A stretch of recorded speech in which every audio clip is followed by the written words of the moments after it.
Hi friends, welcome back to my YouTube channel. ಇದು ಗೋವಾದಲ್ಲಿ ನಮ್ಮದು 3ನೇ ದಿನ. ಸೊ ಹೇಳಿದ್ನೆಲ್ಲ ಮುಂಚೆನೇ ನಾವು 2 ದಿನಕ್ಕಷ್ಟೇ ರೂಮ್ ಬುಕ್ ಮಾಡಿದ್ದು ಅಂಥೇಳಿ. ಸೊ ನಮಗೆ ಆ್ಯಕ್ಚುಲಿ ಆ ರೆಸಾರ್ಟ್ ತುಂಬಾ ಇಷ್ಟ ಆಯಿತು. ಸೊ ಹಾಗಾಗಿ ನೆಕ್ಸ್ಟು ಅಷ್ಟೇ ಅಲ್ಲೇ ಕಂಟಿನ್ಯೂ ಮಾಡೋಣ ಅಂತ ಹೇಳ್ಬಿಟ್ಟು ನಾವು ಬೇರೆ ರೂಮ್ನ ಬುಕ್ ಮಾಡ್ಕೊಂಡಿದ್ವಿ. ಅಂದರೆ ನಿನ್ನೆನೇ ಬುಕ್ ಮಾಡ್ಕೊಂಡಿದ್ವಿ. ಸೊ ಇದೇ ನಾವೀಗ ಮಾಡಿರುವಂತಹ ರೂಮು. ಸೊ ಬನ್ನಿ ಫಸ್ಟು ರೂಮ್ ಹೇಗಿದೆ ಅಂತೇಳಿ ನೋಡಿಬಿಡೋಣ. ಸೊ ನಾವೀಗ ಎಂಟರ್ ಆಗಿದ್ದ ಕೂಡಲೇ ರೈಟ್ ಸೈಡ್ಗೆ ಕಿಚನ್ ಬಂದಿದೆ. ಹಾಗೆ ಇಲ್ಲೊಂದು ಸ್ಮಾಲ್ ಫ್ರಿಜ್ನ ಇಟ್ಟಿದ್ದಾರೆ. ಅಲ್ಲಿ ಡ್ರಿಂಕ್ಸ್ ಕೂಡ ಇದೆ, ನೀವು ಬೇಕಾದರೆ ಯೂಸ್ ಮಾಡ್ಕೋಬೋದು. ಸೊ ಇದೆಲ್ಲ ಪೇಯಬಲ್ಲು. ಆಮೇಲೆ ನೀವು ಈಗ ಪೇ ಮಾಡಬೇಕಲ್ವ, ಆ ಟೈಮಲ್ಲಿ ಇದನ್ನು ಕೂಡ ಸೇರಿ ಪೇ ಮಾಡಬೇಕಾಗತ್ತೆ. ಸೊ ಇದು ಕಾಫಿ ಯೂನಿಟು.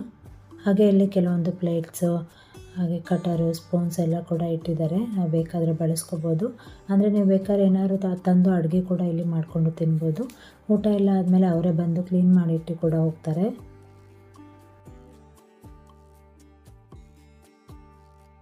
ಇಲ್ಲಿ ಲಿಕ್ವಿಡ್ ಸ್ಕ್ರಬ್ಬರು ಹಾಗೆ ಪಾತ್ರೆ ಟಬ್ ಕೂಡ ಇದೆ. ನಾವು ಪಾತ್ರೆ ಕೂಡ ವಾಶ್ ಮಾಡಿ ಇಲ್ಲೇ ಡ್ರೈ ಮಾಡ್ಕೋಬೋದು. ಸೊ ಹೀಗೆ ರೈಟ್ ಸೈಡ್ಗೆ ನಮಗೆ ವಾಶ್ರೂಮ್ ಬಂದಿದೆ.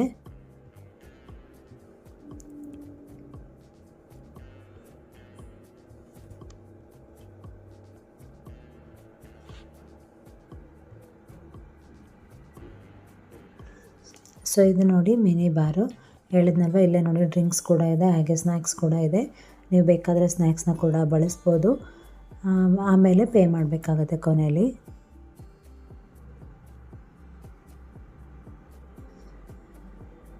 ಸೊ ನಮಗೆ ಸ್ನ್ಯಾಕ್ಸ್ ಉಪಯೋಗಕ್ಕೆ ಬರ್ಬೋದು, ಡ್ರಿಂಕ್ಸ್ ಎಲ್ಲ ಏನು ಉಪಯೋಗಕ್ಕೆ ಬರೋದಿಲ್ಲ.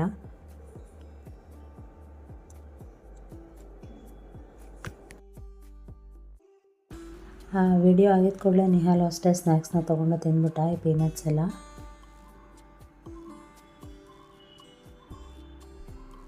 ಗೋವಾ ಬಾರ್ ಇದೆಯಲ್ಲ, ಅದು ಕೂಡ ತುಂಬಾ ಚೆನ್ನಾಗಿತ್ತು, ಟೇಸ್ಟಿಯಾಗಿತ್ತು.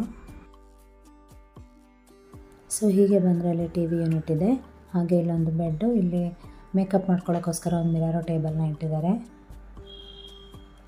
ಹಾಗೆ ಪಕ್ಕದಲ್ಲಿ ಒಂದು ವಾರ್ಡ್ರೋಬ್ ಕೂಡ ಇದೆ.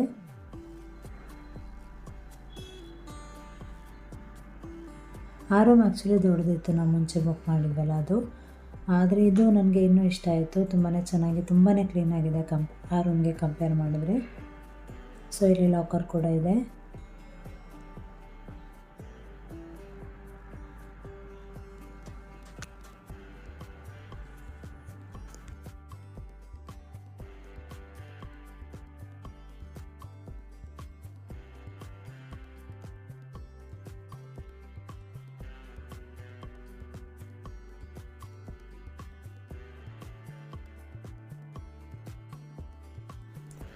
ಹೀಗೆ ಮುಂದೆ ಬಂದರೆ ಇಲ್ಲೊಂದು ಬಾಲ್ಕನಿ ಕೂಡ ಸಿಗುತ್ತೆ. ನೋಡ್ಬೋದು ಎಷ್ಟು ಚೆನ್ನಾಗಿದೆ ಅಂಥೇಳಿ.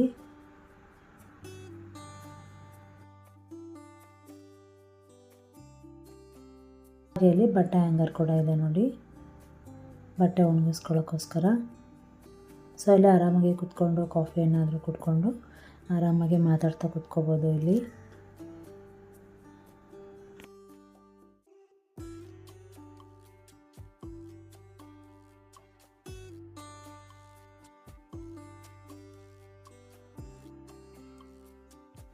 ಇದು ಆ್ಯಕ್ಚುಲಿ ಸ್ಟುಡಿಯೋ ರೂಮು. ನಾವಿಬ್ಬರೇ ಇರೋದ್ರಿಂದ ನಮ್ಮ ಜೊತೆ ಪಾಪು ಅಷ್ಟೇ ಇರೋದಲ್ವ, ಹಾಗಾಗಿ ನಮಗೆ ಈ ರೀತಿಯಾದಂತಹ ರೂಮ್ ಕೊಟ್ಟಿದ್ದಾರೆ. ಇನ್ ಕೇಸ್ ಜಾಸ್ತಿ ಜನ ಇದ್ದರೆ ಅದ್ರ ತಕ್ಕನಾಗೆ ರೂಮ್ ಕೊಡ್ತಾರೆ. ಸಿಂಗಲ್ BHK, 2 BHK ಆ ರೀತಿಯಾದಂತಹ ರೂಮ್ಸ್ ಕೂಡ ಇಲ್ಲಿ ಇದೆ. ಸೊ ಫೈನಲಿ ನೋಡಿ, ಈ ರೀತಿಯಾಗಿ ನಿಂತ್ಕೊಂಡ್ರೆ ಎಂಟ್ರೆನ್ಸಿಂದ ಈ ರೀತಿಯಾಗಿ ರೂಮ್ ಕಾಣುತ್ತೆ. ಸೊ ನಾವೀಗೂ ಅಲ್ಲೇ ಫ್ರೆಶ್ ಅಪ್ ಆಗಿ ರೆಡಿಯಾಗಿದ್ವಿ, ಹಳೆ ರೂಮಲ್ಲೇ. ಸೊ ಇಲ್ಲಿ ಬಂದು ನಾವು ಚೆಕ್ ಇನ್ ಮಾಡಿಬಿಟ್ಟು ಬ್ಯಾಗ್ನೆಲ್ಲ ಇಟ್ಟು ನಾವಿಲ್ಲಿಂದ ನೆಕ್ಸ್ಟು ಹೊರಟಿದ್ದಂಥದ್ದು. ಬನ್ನಿ ಯಾವ ಪ್ಲೇಸ್ಗೆ ಹೋಗ್ತೀವಿ ಏನು ಅಂತೇಳಿ ನೋಡೋಣ.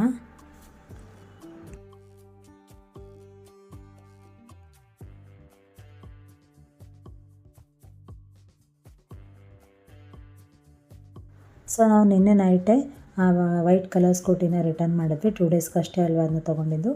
ಸೊ ಇವತ್ತು ಮತ್ತೆ 2 ಡೇಸ್ಗೆ ಅಂತೇಳಿ ನಾವು ಈ ಕಲರ್ ಸ್ಕೂಟಿನ ತೊಗೊಂಡಿದ್ವಿ, ರೆಡ್ ಫೆಸಿನ.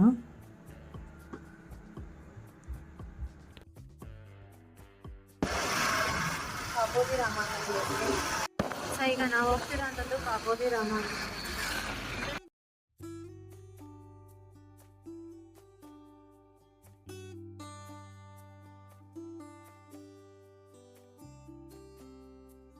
ನಾವು ಸ್ಟೇ ಮಾಡಿರೋವಂತಹ ರೆಸಾರ್ಟಿಂದ ಕಾಬೋದಿ ರಾಮ ಅನ್ನೋ ಪ್ಲೇಸ್ ಬಂದು 57 ಮಿನಿಟ್ಸ್ ಆಗುತ್ತೆ, ಅಂದರೆ 1 ಅವರ್ ಅಂತಲೇ ಅಂದ್ಕೊಳ್ಳಿ. ಸಿಕ್ಕಾಪಟ್ಟೆ ಬಿಸಿಲಿತ್ತು.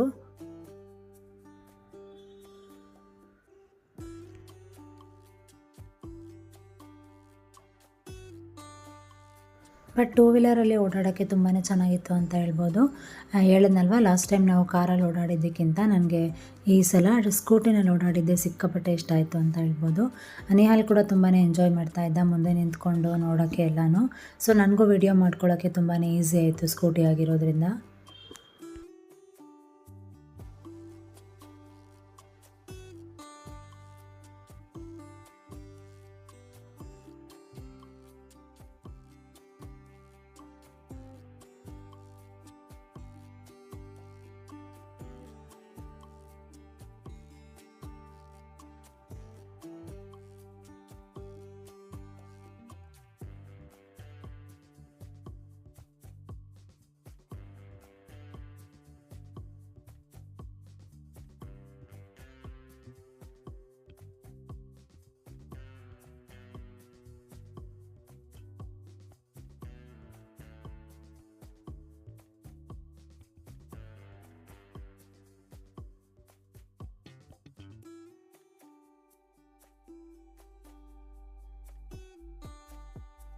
ಸೊ ಈಗ ನಾವು ಕಾಬೋದಿ ರಾಮ ಅನ್ನೋ ಪ್ಲೇಸಿಗೆ ಬಂದ್ವಿ.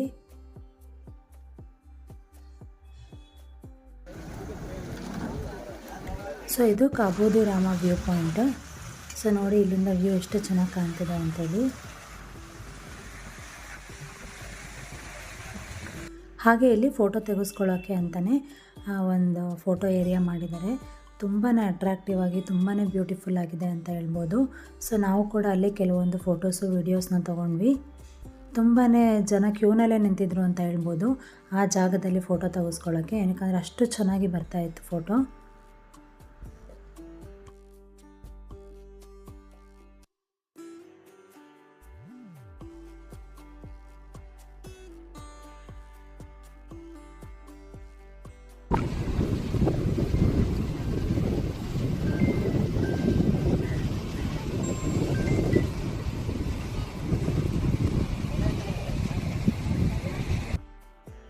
ಹೇಳಿದ್ನಲ್ಲ ತುಂಬಾ ಬಿಸಿಲಿತ್ತು ಅಂಥೇಳಿ. ಸೊ ಹಾಗಾಗಿ ನಾವು ಮಧ್ಯಾಹ್ನದೊತ್ತು ಕೆಲವೊಂದು ದಿನ ಊಟನೇ ಮಾಡ್ತಿರ್ಲಿಲ್ಲ, ಯಾಕಂದರೆ ಅಷ್ಟು ಲಿಕ್ವಿಡ್ನ ತೊಗೊಳ್ತಾ ಇದ್ವಿ. ಅಂದರೆ ಜ್ಯೂಸು, ಎಳ್ನೀರು, ಇದೇ ರೀತಿಯಾಗಿ ವಾಟರ್ ಮೆಲನು, ಈ ರೀತಿ ಫ್ರೂಟ್ಸು ಅದು ಇದು ತಿನ್ಕೊತಾನೆ ಇದ್ವಿ ಹೊರತು ಊಟ ಮಾಡಬೇಕಂತಲೇ ಅನಿಸ್ತಾ ಇರಲಿಲ್ಲ.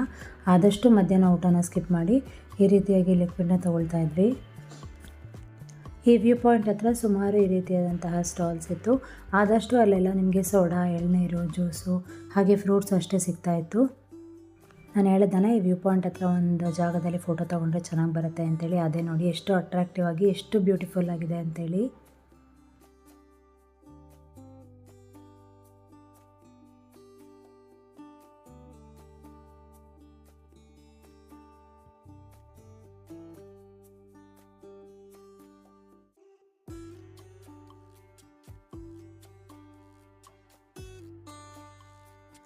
ಕಾಬೋದಿ ರಾಮ ವ್ಯೂ ಪಾಯಿಂಟಿಂದ ಮತ್ತೆ ಹೀಗೆ ಮುಂದೆ ಹೋಗಬೇಕಾಗತ್ತೆ.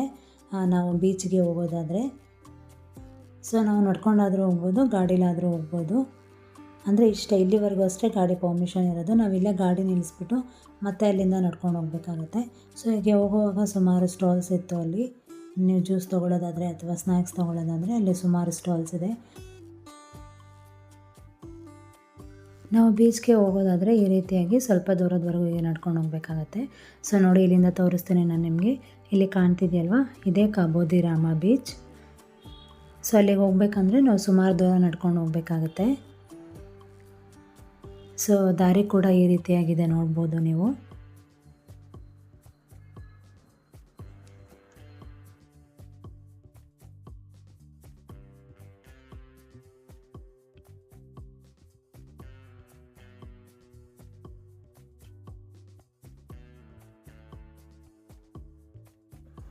ಸೊ ಇಲ್ಲಿ ಫ್ಯಾಮಿಲಿ ಎಲ್ಲ ಬಂದಿರ್ತಾರಲ್ವ ತುಂಬ ಜನ, ಅವರೆಲ್ಲ ಈ ರೀತಿಯಾಗಿ ಮನೇಲೆ ಏನಾದ್ರು ಫುಡ್ನ ಪ್ರಿಪೇರ್ ಮಾಡ್ಕೊಂಡು ಬಂದು ಇಲ್ಲಿ ಈ ರೀತಿಯಾಗಿ ಟೈಮ್ ಪಾಸ್ ಮಾಡ್ತಾಯಿದ್ರು. ತುಂಬಾ ಚೆನ್ನಾಗಿ ಎಲ್ಲರೂ ಎಂಜಾಯ್ ಮಾಡ್ತಾಯಿದ್ರು. ಸೊ ನೋಡ್ಬೋದು ಪ್ಲೇಸ್ ಎಷ್ಟು ಚೆನ್ನಾಗಿದೆ ಅಂತೇಳಿ. ಹಾಗೆ ನೀವೇನಾದರೂ ಫೋಟೋಶೂಟ್ ಮಾಡಿಸ್ಕೊಳ್ತೀರಾ ಅಂತ ಹೇಳಿದ್ರೆ ಅಲ್ಲೇ ಕ್ಯಾಮ್ರಾಮ್ಯಾನ್ ಕೂಡ ಇರ್ತಾರೆ, ನೀವು ಬೇಕಾದ್ರೆ ಫೋಟೋಶೂಟ್ನ ಮಾಡಿಸ್ಕೋಬೋದು. ಒಂದು ಫೋಟೋಗೆ 30 ರೂಪಾಯಿ ಅಂತೇನೋ ಹೇಳ್ತಾಯಿದ್ರು ಅವರು. ಸೊ ನಿಹಾಲ್ ಸ್ವಲ್ಪ ಹೊತ್ತಷ್ಟೇ ಈ ಬೀಚಲ್ಲೇ ಆಟ ಆಡ್ದ.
ನಾವು ಹೀಗೆ ಕೆಳಗೆ ಬೀಚಲ್ಲೆಲ್ಲ ಆಟ ಆಡಿಕೊಂಡು ಮತ್ತೆ ಮೇಲ್ಗಡೆ ಬಂದ್ವಿ.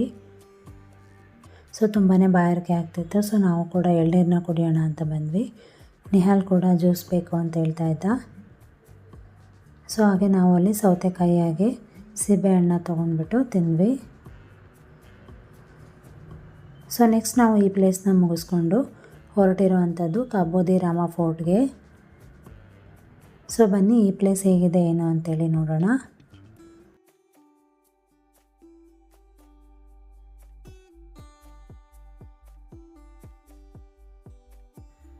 ಸೊ ಕಾಬೋದಿ ರಾಮ ಫೋರ್ಟ್ಗೆ ಬರೋದಾದರೆ ಇಲ್ಲಿ ವೆಹಿಕಲ್ ಪಾರ್ಕಿಂಗ್ ಮಾಡಬೇಕಾಗತ್ತೆ. ಸೊ ನಾವು ನಮ್ಮ ವೆಹಿಕಲ್ನ ಇಲ್ಲೇ ಪಾರ್ಕ್ ಮಾಡಿಬಿಟ್ಟು ನೆಕ್ಸ್ಟ್ ಒಳಗೆ ಹೋದ್ವಿ. ಸೊ ಈ ಫೋರ್ಟ್ದು ಟೈಮಿಂಗ್ಸ್ ಬಂದು ಬೆಳಗ್ಗೆ 9:30 ಸಂಜೆ 5:30ವರೆಗೂ ಇರುತ್ತೆ. ಸೊ ಯಾರಾದರೂ ಬರೋರಿದ್ದರೆ ಅವ್ರಿಗೆ ಯೂಸ್ ಆಗುತ್ತೆ ಅನ್ನೋ ಕಾರಣಕ್ಕೆ ನಾನು ಟೈಮಿಂಗ್ಸ್ದು ಕೂಡ ಕ್ಲಿಪ್ಪಿಂಗ್ಸ್ನ ತೆಗೆದು ಶೇರ್ ಮಾಡಿದ್ದೀನಿ. ಸೊ ಇಲ್ಲಿ ನಾವು ನಮ್ಮ ID ಪ್ರೂಫ್ ಅಂದರೆ ಫ್ಯಾಮಿಲಿಯಲ್ಲಿ ಯಾರ್ದಾದ್ರು ಒಬ್ಬರದ್ದು ID ಪ್ರೂಫ್ನ ಕೊಡಬೇಕಾಗತ್ತೆ. ಕೊಟ್ಬಿಟ್ಟು ಅಲ್ಲಿ ನೇಮ್ನ ರಿಜಿಸ್ಟರ್ ಮಾಡಿಸ್ಬೇಕು. ನೇಮ್ ಬರ್ಕೊಂಡು ಕೂಡಲೇ ಅವರೊಂದು ನಂಬರ್ ಹೇಳ್ತಾರೆ, ಅಂದರೆ ಒಳಗಡೆ ಹೋದವರೆಲ್ಲ ವಾಪಸ್ ಬರಬೇಕು ಅನ್ನೋ ಕಾರಣಕ್ಕೆ. ಬರೋವಾಗ ರಿಟರ್ನ್ ಆ ನಂಬರ್ ಅವ್ರಿಗೆ ಹೇಳ್ಬೇಕಂತೆ. ಸೊ ಅವರು ಮಾರ್ಕ್ ಮಾಡ್ಕೊಳ್ತಾರೆ. ಈ ರೀತಿಯಾಗಿ ನಾವು ಸ್ವಲ್ಪ ದೂರ ನಡ್ಕೊಂಡು ಮುಂದೆ ಹೋಗಬೇಕಾಗತ್ತೆ ಫೋರ್ಟ್ಗೆ ಹೋಗುವಾಗ, ಅಂದರೆ ಫೋರ್ಟು ಲೆಫ್ಟ್ ಸೈಡಿಗಿದೆ. ಹಾಗೆ ನಿಮಗೆ ಹೋಗುವಾಗ ರೈಟ್ ಸೈಡಲ್ಲಿ ಪೆಬಲ್ ಬೀಚ್ ಅಂತ ಕಾಣುತ್ತೆ, ಅಂದರೆ ಅಲ್ಲಿ ನೇಮಿಂಗ್ ಮಾಡಿದ್ದಾರೆ ಪೆಬಲ್ ಬೀಚ್ ಅಂತೇಳಿ. ಡೈರೆಕ್ಷನ್ ಕೂಡ ಹೇಗೆ ಹೋಗಬೇಕು ಅಂತ ಅಲ್ಲಿ ಮಾರ್ಕ್ ಮಾಡಿದ್ದಾರೆ. ಸೊ ನೋಡಿ ಈ ರೀತಿಯಾಗಿ ಇಲ್ಲಿ ಒಳಗಡೆ ಬಂದರೆ ನಿಮಗೆ ಪೆಬಲ್ ಬೀಚ್ ಕಾಣುತ್ತೆ. ಹೊರಗಡೆಯಿಂದ ಏನೂ ಕಾಣೋದಿಲ್ಲ.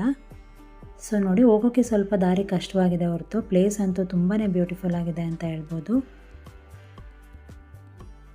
ಸೊ ನಿಹಾಲ್ ಕೂಡ ಇಲ್ಲಿ ಇಳಿತಾ ಇರಲಿಲ್ಲ, ಅವನ್ನ ಎತ್ಕೊಂಡು ಇಳಿಸ್ಬೇಕಿತ್ತು. ಅಂದರೆ ದಾರಿ ಕೂಡ ಹಂಗೆ ಇತ್ತು, ಅಷ್ಟು ಸ್ಟೆಪ್ಸ್ ಎಲ್ಲ ಆಗಿದ್ರೆ ಆರಾಮಾಗಿ ಇಳ್ಕೊಂಡು ಹೋಗ್ಬೋದಿತ್ತು. ಸೊ ನಮ್ಮನೆಯವರು ನೋಡ್ಬೋದು ಪಾಪನ ಎತ್ಕೊಂಡು ಹೀಗೆ ಮುಂದೆ ಹೋಗ್ತಾಯಿದ್ರು. ಸೊ ನಾನಿಲ್ಲಿ ಹಿಂದೆ ನಿಧಾನ ಹೋಗ್ತಾ ಇದ್ದೆ, ಆದರೆ ಇಲ್ಲಿ ನನಗೆ ಹಾವು ಕಾಣಿಸ್ಬಿಡ್ತು. ನೋಡ್ಬೋದು ನೀವು ಹೇಗಿದೆ ಅಂಥೇಳಿ. ಚಿಕ್ಕದೆ, ಬಟ್ ಅದು ನೋಡಿ ಸಡನ್ನಾಗಿ ಹೀಗೆ ತಿರ್ಕೊಬಿಡ್ತು. ನನಗೆ ತುಂಬಾ ಭಯ ಆಯಿತು ಅಂತ ಹೇಳ್ಬೋದು. ಸೊ ಅದು ಹೋಗೋವರೆಗೂ ಕೂಡ ವೆಯ್ಟ್ ಮಾಡಿ ಸ್ವಲ್ಪ ಜಾಸ್ತಿನೇ ಭಯ ಇತ್ತು. ನಾನು ಹಾವು ಅಂದ್ಕೂಡಲೇ ಅವ್ರು ವಾಪಸ್ ಬರ್ತಾ ಇದ್ದಾರೆ. ಆದರೂ ಕೂಡ ನನಗೆ ಮಗು ಇರೋ ಕಾರಣಕ್ಕೆ ನೀವು ಹೋಗಿ ನಾನು ಹೇಗೋ ಬರ್ತೀನಿ ಅಂತೇಳ್ಬಿಟ್ಟು ಕಳಿಸ್ತಾ ಇದ್ದೆ. ಅಲ್ಲಿ ನಿಮಗೆಷ್ಟು ಕಾಣ್ತಾ ಇಲ್ಲ ಅನಿಸುತ್ತೆ, ನಾನು ಹೆದರಿಕೆಗೆ ಅರ್ಧ ವೀಡಿಯೋ ಮಾಡೋಕ್ಕಾಗಲಿಲ್ಲ ಕರೆಕ್ಟಾಗಿ. ಸೊ ಅದು ಆ ಸೈಡ್ ಹೋಯಿತು. ಆಮೇಲೆ ಸ್ವಲ್ಪ ಹೊತ್ತು ಸುಧಾರಿಸ್ಕೊಂಡು ಆಮೇಲೆ ಹೋದೆ. ಆದರೂ ಸ್ವಲ್ಪ ಭಯ ಇತ್ತು, ಮತ್ತೆಲ್ಲಾದರೂ ಏನಾದ್ರು ಹಾವು ಕಾಣುತ್ತೋ ಏನೋ ಅಂತ ಹೇಳ್ಬಿಟ್ಟು.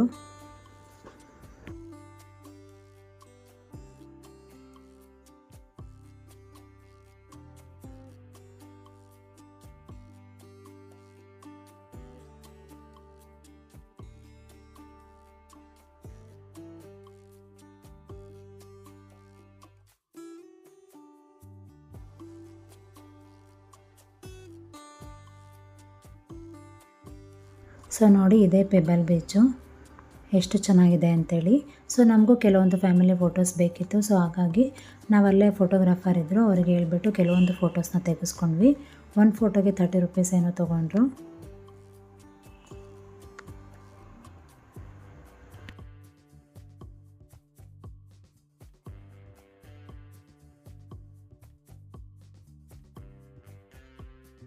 ನೀವು ಹೀಗೆ ಪೆಬಲ್ ಬೀಚ್ನ ನೋಡಿಕೊಂಡು ಮೇಲೆ ಬಂದರೆ ಹೀಗೆ ರೈಟ್ ಸೈಡ್ಗೆ ನಿಮಗೆ ಫೋರ್ಟ್ ಕಾಣುತ್ತೆ, ಅಂದರೆ ಕಾಬೋದಿ ರಾಮ ಫೋರ್ಟು. ತುಂಬ ಏನು ದೊಡ್ಡ ಫೋರ್ಟ್ ಅಲ್ಲ. ಸೊ ನೋಡಿ ಈ ರೀತಿಯಾಗಿದೆ ಫೋಟೋ. ಸೊ ಇಲ್ಲಿಂದ ನಿಮಗೆ ಪೆಬಲ್ ಬೀಚ್ದು ವ್ಯೂ ಕಾಣುತ್ತೆ. ತುಂಬಾ ಚೆನ್ನಾಗಿದೆ ಅಂತ ಹೇಳ್ಬೋದು ಇಲ್ಲಿ ವ್ಯೂ. ಸೊ ಈ ರೀತಿಯಾಗಿ ಚಿಕ್ಕದಾಗಿದೆ ಫೋರ್ಟ್ ಇದು.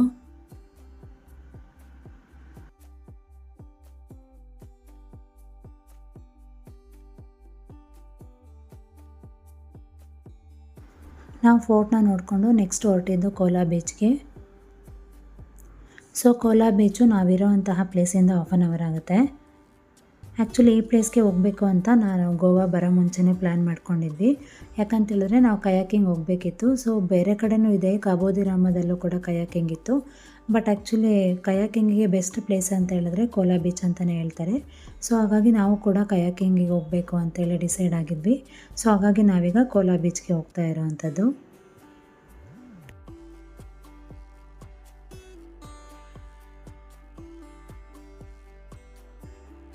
ಸೊ ಕೋಲಾ ಬೀಚ್ ಹೋಗ್ಬೇಕಂತೇಳಿದ್ರೆ ನಾವು ವೆಹಿಕಲ್ನ ಅಲ್ಲೇ ಪಾರ್ಕ್ ಮಾಡಬೇಕಾಗತ್ತೆ.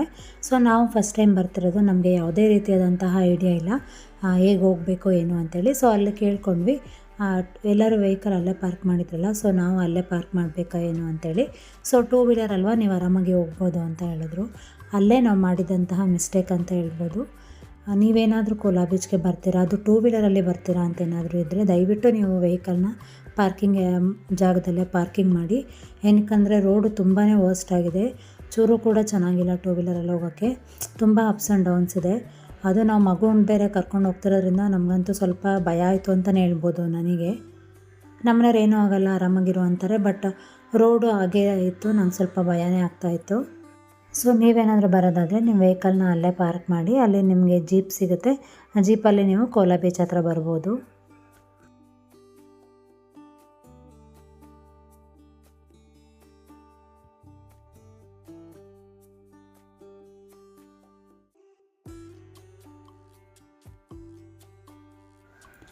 ಸೊ ಇದೇ ನೋಡಿ ಕೋಲಾ ಬೀಚು. ಹತ್ರ ಹೋಗ್ಬೇಕಂತೇಳಿದ್ರೆ ಬೀಚ್ ಹತ್ರ ನೀವು ಈ ರೀತಿಯಾಗಿ ನೋಡ್ಕೊಂಡು ಹೋಗ್ಬೇಕಾಗತ್ತೆ.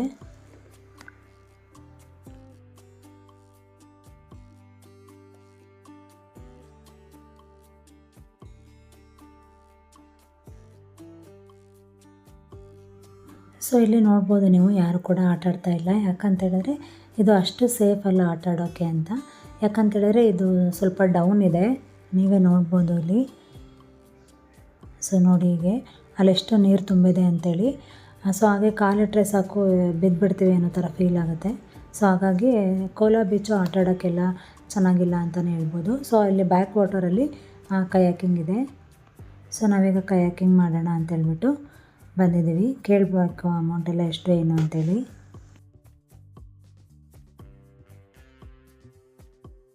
ಕಯಾಕಿಂಗಿಗೆ ಒಬ್ಬರಿಗೆ 500 ರುಪೀಸ್ ಹೇಳ್ತಾರೆ. ಸೊ ಇಬ್ಬರಿಂದ 1000 ರುಪೀಸು. ನಿಹಾಲಿಗೇನಿರಲಿಲ್ಲ. ಸೊ ಹಾಗೆ ಅವರು ಸ್ವಲ್ಪ ರೂಲ್ಸ್ ಹೇಳ್ತಾರೆ ಹೇಗೆ ರೈಡ್ ಮಾಡೋದೇನು ಅಂಥೇಳಿ. ಬ್ಯಾಕ್ ಹೇಗೆ ಹೋಗೋದು, ಫ್ರಂಟ್ ಹೇಗೆ ಹೋಗೋದು, ರಿವರ್ಸ್ ಹೇಗೆ ಮಾಡ್ಕೊಳ್ಳೋದು ಎಲ್ಲ ಸ್ವಲ್ಪ ಗೈಡ್ ಮಾಡ್ತಾರೆ. ಸೊ ನಿಹಾಲ್ ಕೂಡ ಮಧ್ಯದಲ್ಲಿ ಆರಾಮಾಗಿ ಆಟ ಆಡ್ತಾ ಕೂತ್ಕೊಂಡಿದ್ದ.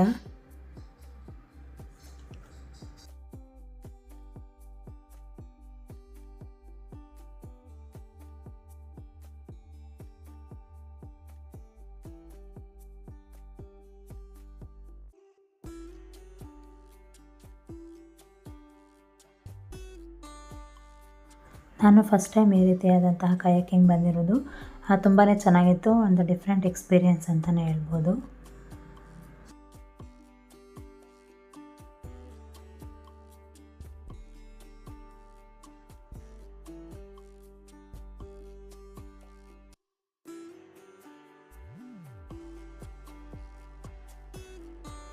ಆ್ಯಕ್ಚುಲಿ ಟೈಮಿಂಗ್ಸ್ ಬಂದು 1 ಅವರ್ ಅಂತ ಹೇಳ್ತಾರೆ.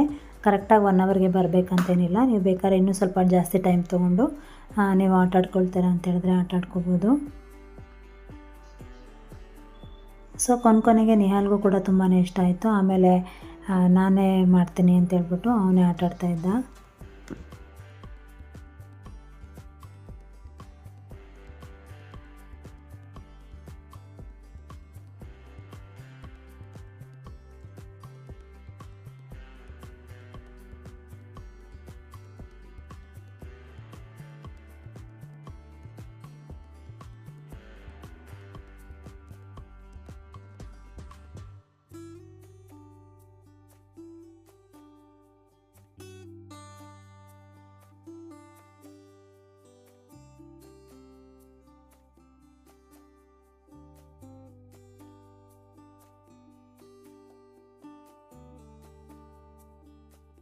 ಸೊ ನಾವು ಕಯಾಕಿಂಗ್ನ ಮುಗಿಸ್ಕೊಂಡು ಅಲ್ಲಿಂದ ಹೊರಟ್ವಿ.